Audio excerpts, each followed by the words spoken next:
Hello, everyone, and welcome back for another chapter of The Legend of Drizzt.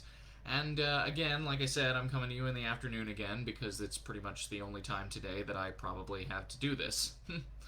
uh, other than that, I don't think there's much to discuss. So we're just going to go ahead and hop into chapter 9 here. So the previous chapter saw a sparring match between Drizzt and Zack at the behest of Matron Malice, who came to see his progress. And Drizzt was defeated handily, but she saw a lot of his progress. So she's rather pleased with that, but it has somewhat tempered the relationship between Zack and Drizzt. So we'll see what continues to happen in the next chapter. Chapter 9 Families. Come quickly, Zack instructed Drizzt one evening after they had finished their sparring. By the urgency of the weapons master's tone, and by the fact that Zack didn't even pause to wait for Drizzt, Drizzt knew that something important was happening. He finally caught up to Zack on the balcony of House Do'Urden, where Maya and Briza already stood. What is it? Drizzt asked. Zack pulled him close and pointed out across the great cavern to the northeastern reaches of the city. Lights flashed and faded in sudden bursts. A pillar of fire rose into the air, then disappeared. A raid, Briza said offhandedly. Minor houses and of no concern to us. Zack saw that Drizzt did not understand. One house has attacked another, he explained. Revenge, perhaps, but more likely an attempt to climb to a higher rank in the city. The battle has been long, Briza remarked, and still the lights flash. Zack continued to clarify the event for the confused second boy of the house. The attackers should have blocked the battle within rings of darkness. Their inability to do so might indicate that the defending house was ready for the raid. All cannot be going well for the attackers, Maya agreed. Drizzt could hardly believe what he was hearing. Even more alarming than the news itself was the way his family talked about the event. They were so calm in their descriptions, as if this was an expected occurrence. The attackers must leave no witnesses, Zack explained to Drizzt, else they will face the wrath of the ruling council. But we are witnesses, Drizzt reasoned. No, Zack replied. We are onlookers. This battle is none of our affair. Only the nobles of the defending house are awarded the right to place accusations against their attackers. If any nobles are left alive, Briza added, obviously enjoying the drama. At that moment, Drizzt wasn't sure if he liked this new revelation. However he might have felt, he found that he could not tear his gaze from the continuing spectacle of drow battle. All the Do'Urden compound was astir now, soldiers and slaves running about in search of a better vantage point, and shouting out descriptions of the action and rumors of the perpetrators. This was drow society in all its macabre play, and while it seemed ultimately wrong in the heart of the youngest member of House Do'Urden, Drizzt could not deny the excitement of the night. Nor could Drizzt deny the expressions of obvious pleasure stamped upon the faces of the three who shared the balcony with him. Alton made his way through his private chambers one final time, to make certain that any artifacts or tomes that might seem even the least bit sacrilegious were safely hidden. He was expecting a visit from a matron mother, a rare occasion for a master of the academy not connected with Aractinolith, the school of Lolth. Alton was more than a little anxious about the motives of this particular visitor, Matron Sinafey Hanet, head of the city's fifth house and mother of Mesaj, Alton's partner in conspiracy. A bang on the stone door of the outermost chamber in his complex told Alton that his guest had arrived. He straightened his robes and took yet another glance around the room. The door swung open before Alton could get there, and Matron Sinafey swept into the room. How easily she made the transformation, walking from the absolute dark of the outside corridor into the candlelight of Alton's chamber, without so much as a flinch. Sinafey was smaller than Alton had imagined, diminutive even by the standards of the drow. She stood barely more than 4 feet high, and weighed, by Alton's estimation, no more than 50 pounds. She was a matron mother, though, and Alton reminded himself that she could strike him dead with a single spell. Alton averted his gaze obediently, and tried to convince himself that there was nothing unusual about this visit. He grew less at ease, however, when Mesaj trotted in and to his mother's side, a smug smile on his face. Greetings from House Hannet, Gelroos, Matron Sinafey said. 25 years and more it has been since we last talked. Gelroos, Alton mumbled under his breath. He cleared his throat to cover his surprise. My greetings to you, Matron Sinafey, he managed to stammer. Has it been so very long? You should come to the house, the matron said. Your chambers remain empty. My chambers? Alton began to feel very sick. Sinafey did not miss the look. A scowl crossed her face, and her eyes narrowed evilly. Alton suspected that his secret was out. If the Faceless One had been a member of the Hannet family, how could Alton hope to fool the matron mother of the house? He scanned for the best escape route, or for some way he could at least kill the traitorous Massage before Sinafey struck him down. When he looked back toward Matron Sinafey, she had already begun a quiet spell. Her eyes popped wide at its completion, her suspicions confirmed. Who are you? She asked, her voice sounding more curious than concerned. There was no escape, no way to get at Massage, standing prudently close to his powerful mother's side. Who are you? Sinafey asked again, taking a 3-headed instrument from her belt, the dreaded snake-headed whip that injected the most painful and incapacitating poison known to drow. Alton! He stuttered, having no choice but to answer. He knew that since she was now on her guard, Sinafey would use simple magic to detect any lies he might concoct. I am Alton DeVir. DeVir? Matron Sinafey appeared at least intrigued. Of the House DeVir that died some years ago. I am the only survivor, Alton admitted. And you killed Gelroos Hannet, and took his place as a master and sorcerer, the matron reasoned, her voice a snarl. Doom closed in all around Alton. I could not know his name. He would have killed me, Alton stuttered. I killed Gelroos, came a voice from the side. Sinafey and Alton turned to Massage, who once again held his favorite 2-handed crossbow. With this, the young Hannet explained, on the night House DeVir fell. I found my excuse in Gelroos's battle with that one. He pointed to Alton. Gelroos was your brother, Matron Sinafey reminded Massage. Damn his bones, Massage spat. For 4 miserable years I served him as if he were a matron mother.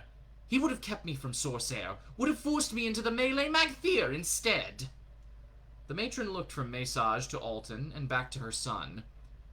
And you let this one live, she reasoned, a smile again on her lips. You killed your enemy and forged an alliance with a new master in a single move. As I was taught, Massage said through clenched teeth, not knowing whether punishment or praise would follow. You were just a child, Sinafey remarked, suddenly realizing the timetable involved. Massage accepted the compliment silently. Alton watched it all anxiously.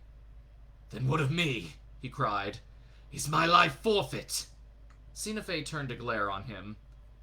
Your life, as Alton DeVir, ended, so it would seem, on the night House DeVir fell. Thus you remain the Faceless One, Gelroos Hannet. I can use your eyes in the academy to watch over my son and my enemies. Alton could hardly breathe. To so suddenly find himself allied with one of the most powerful houses in Menzoberranzan. A jumble of possibilities and questions flooded his mind, one in particular which had haunted him for nearly 2 decades. His adopted matron mother recognized his excitement. Speak your thoughts, she commanded. You are a high priestess of Lolth, Alton said boldly, that one notion overpowering all caution. It is within your power to grant me my fondest desire. You dare to ask a favor? Matron Sinafey balked, though she saw the torment on Alton's face and was intrigued by the apparent importance of this mystery. Very well. What house destroyed my family? Alton growled. Ask the Netherworld, I beg, Matron Sinafey. Sinafey considered the question carefully, and the possibilities of Alton's apparent thirst for vengeance. Another benefit of allowing this one into the family, Sinafey wondered. This is known to me already, she replied. Perhaps when you have proven your value, I will tell— No! Alton cried. He stopped short, realizing that he had interrupted a matron mother, a crime that could invoke a punishment of death. Sinafey held back her angry urges. "This question must be very important for you to act so foolishly," she said. "Please," Alton begged. "I must know. Kill me if you will, but first tell me who it was." Sinafey liked his courage, and his obsession could only prove of value to her. "House Do'Urden," she said. "Do'Urden?" Alton echoed, hardly believing that a house so far back in the city hierarchy could have defeated House DeVir. "You will take no actions against them," Matron Sinafey warned, "and I will forgive your insolence. This time. You are a son of House Honet now. Always remember your place." She let it stay at that, knowing that one who had been clever enough to carry out such a deception for the better part of 2 decades would not be foolish enough to disobey a matron mother of his house. "Come, Massage," Sinafey said to her son. "Let us leave this one alone so that he may consider his new identity." "I must tell you, Matron Sinafey," Massage dared to say as he and his mother made their way out of Sorcerre, "Alton DeVir is a buffoon. He might bring harm to House Honet." "He survived the fall of his own house," Sinafey replied, "and has played through the ruse as the Faceless One for 19 years. A buffoon, perhaps, but a resourceful buffoon, at the least." Massage unconsciously rubbed the area of his eyebrow that had never grown back. "I have suffered the antics of Alton DeVir for all these years," he said. "He does have a fair share of luck, I admit, and can get himself out of trouble, though he is usually the one that puts himself into it." "Do not fear," Sinafey laughed. "Alton brings value to our house. What can we hope to gain?" "He is a master of the academy," Sinafey replied. "He gives me eyes where I now need them." She stopped her son and turned him to face her, so that he might understand the implications of her every word. "Alton DeVir's claim against House Do'Urden may work in our favor. He was a noble of the house, with rights of accusation." "You mean to use Alton DeVir's charge to rally the great houses into punishing House Do'Urden?" Massage asked. "The great houses would hardly be willing to strike out for an incident that occurred almost 20 years ago," Sinafey replied. "House Do'Urden executed House DeVir's destruction nearly to perfection. A clean kill. To so much as speak in open charge against the Do'Urdens now would be to invite the wrath of the great houses on ourselves." "What good, then, is Alton DeVir?" Massage asked. "His claim is useless to us." The matron replied, "You are only a male, and cannot understand the complexities of the ruling hierarchy. With Alton DeVir's charge whispered into the proper ears, the ruling council might look to the other way if a single house took revenge on Alton's behalf." "To what end?" Massage remarked, not understanding the importance. "You would risk the losses of such a battle for the destruction of a lesser house." "So thought House DeVir of House Do'Urden," explained Sinafey. "In our world we must be as concerned with the lower houses as with the higher ones. All of the great houses would be wise now to watch closely the moves of De'Ermon Naash's Bernon, the 9th house that is known as Do'Urden. It now has both a master and a mistress serving in the academy, and 3 high priestesses, with a 4th nearing the goal." 4 high priestesses, Massage pondered. "In a single house. Only 3 of the top 8 houses could claim more than that. Normally, sisters aspiring to such heights inspired rivalries that inevitably thinned the ranks." "And the legions of House Do'Urden number more than 350, Sinafey continued. "All of them trained by perhaps the finest weapons master in all the city." "Zaknafine Do'Urden, of course," Massage recalled. "You have heard of him?" "His name is often spoken in the academy, even in Sorcerre." "Good," Sinafey purred. "Then you will understand the full weight of the mission I have chosen for you." An eager light came into Massage's eyes. "Another Do'Urden is soon to begin there," Sinafey explained. "Not a master, but a student. By the words of those few who have seen this boy, Drizzt, at training, he will be as fine a fighter as Zaknafine. We should not allow this. You want me to kill the boy? Mesaj asked eagerly. No, Sinafey replied. Not yet. I want you to learn of him, to understand the motivations of his every move. If the time to strike does come, you must be ready. Mesaj liked the devious assignment, but one thing still bothered him more than a little. We still have Alton to consider, he said. He is impatient and daring. What are the consequences to House Hannet if he strikes House Do'Urden before the proper time? Might we invoke open war in the city, with House Hannet viewed as the perpetrator? Do not worry, my son, Matron Sinafey replied. If Alton DeVir makes a grievous error while in the guise of Gelrus Hannet, we expose him as a murderous impostor and no member of our family. He will be an unhoused rogue with an executioner facing him from every direction. Her casual explanation put Mesaj at ease, but Matron Sinafey, so knowledgeable in the ways of drow society, had understood the risk she was taking from the moment she had accepted Alton DeVir into her house. Her plan seemed foolproof, and the possible gain, the elimination of this growing House Do'Urden, was a tempting piece of bait.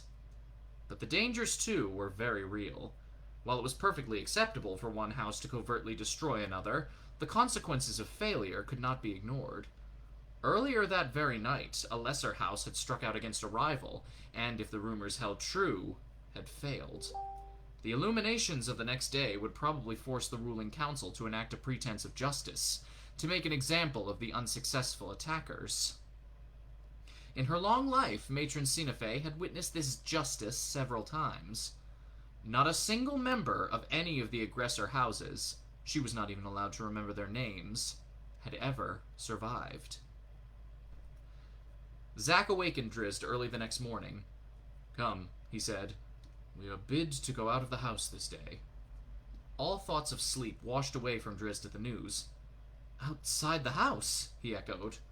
In all of his 19 years, Drizzt had never once walked beyond the adamantine fence of the Do'Urden complex. He had only watched that outside world of Menzoberranzan from the balcony. While Zack waited, Drizzt quickly collected his soft boots and his piwafwi. Will there be no lesson this day? Drizzt asked. We shall see, was all that Zack replied.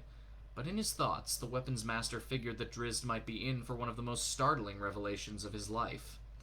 A house had failed in a raid, and the ruling council had requested the presence of all the nobles of the city to bear witness to the weight of justice. Briza appeared in the corridor outside the practice room's door. Hurry, she scolded. Matron Malice does not wish our house to be among the last groups joining the gathering. The matron mother herself, floating atop a blue glowing disc, for matron mothers rarely walked through the city, led the procession out of House Do'Urden's grand gate.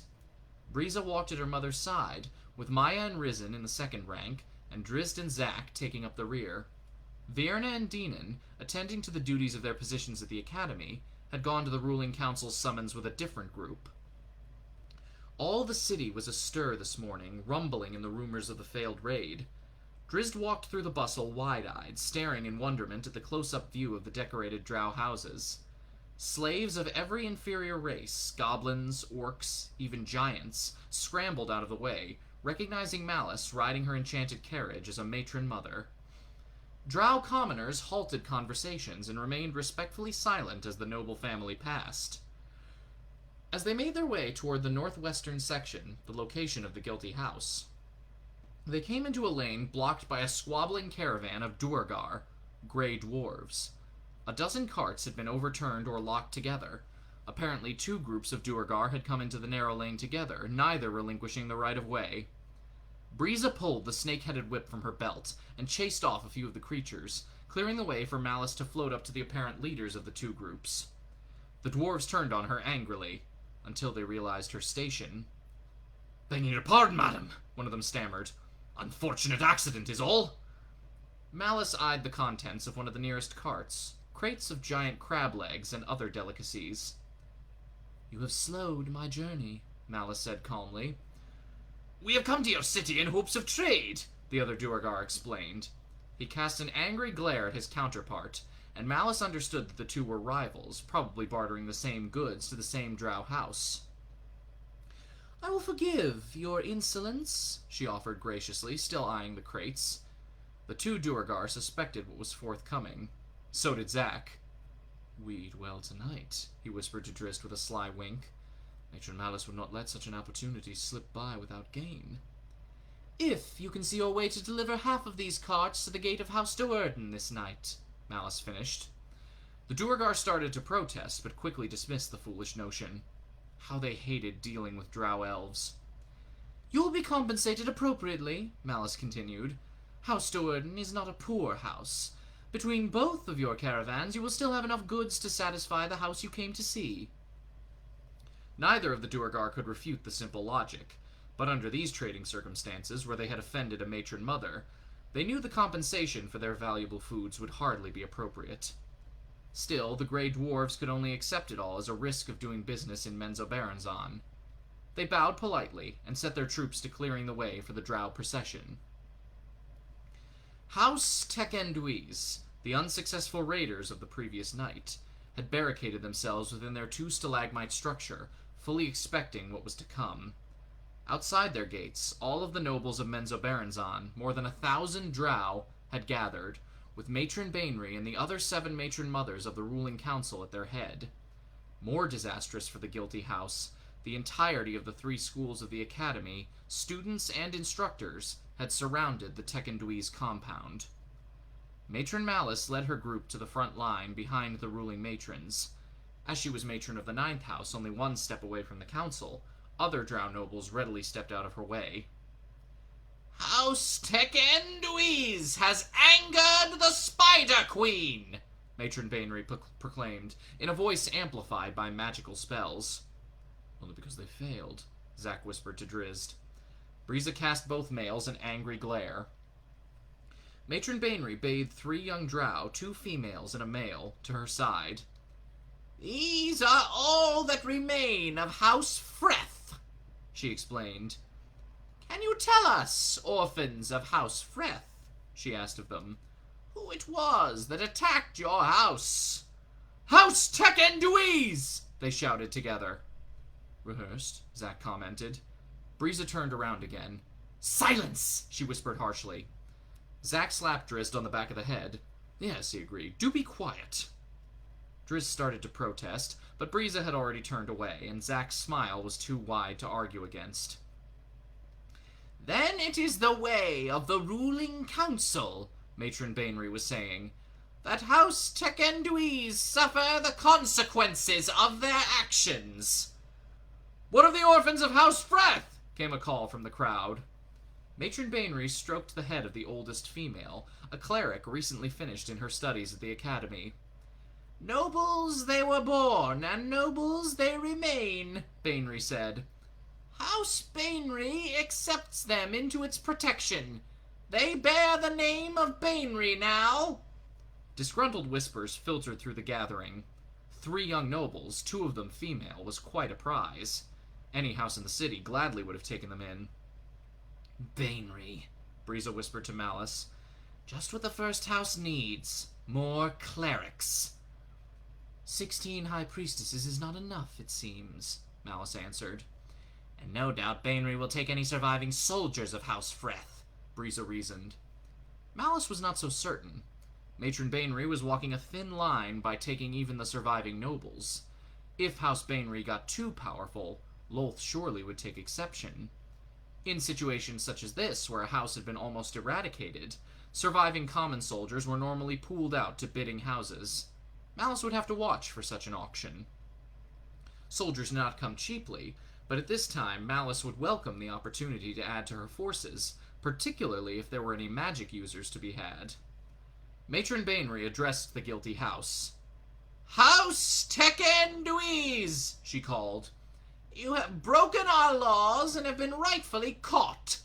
Fight if you will, but know that you have brought this doom upon yourself." With a wave of her hand, she set the academy, the dispatcher of justice, into motion. Great braziers had been placed in 8 positions around House Tekenduis, attended by mistresses of Aractinolith, and the highest-ranking clerical students. Flames roared to life and shot in the air as the high priestesses opened gates to the lower planes. Drizzt watched closely, mesmerized and hoping to catch a glimpse of either Dinan or Vierna. Denizens of the lower planes, huge, many-armed monsters, slime-covered and spitting fire, stepped through the flames. Even the nearest high priestesses backed away from the grotesque horde. The creatures gladly accepted such servitude. When the signal from Matron Bainry came, they eagerly descended upon House Tekken-Dweez. Glyphs and wards exploded at every corner of the house's feeble gate, but these were mere inconveniences to the summoned creatures. The wizards and students of Sorcerer then went into action, slamming at the top of House Tekken-Dweez with conjured lightning bolts, balls of acid, and fireballs. Students and masters of Melee Magthir, the school of fighters, rushed about with heavy crossbows, firing into windows where the doomed family might try to escape.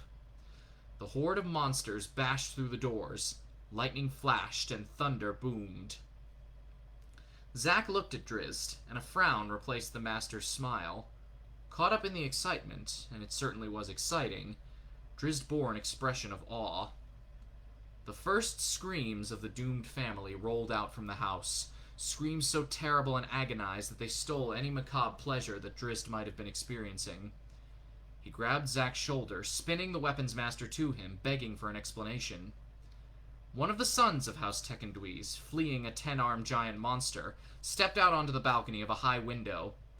A dozen crossbow quarrels struck him simultaneously, and before he even fell dead, 3 separate lightning bolts alternately lifted him from the balcony, then dropped him back onto it.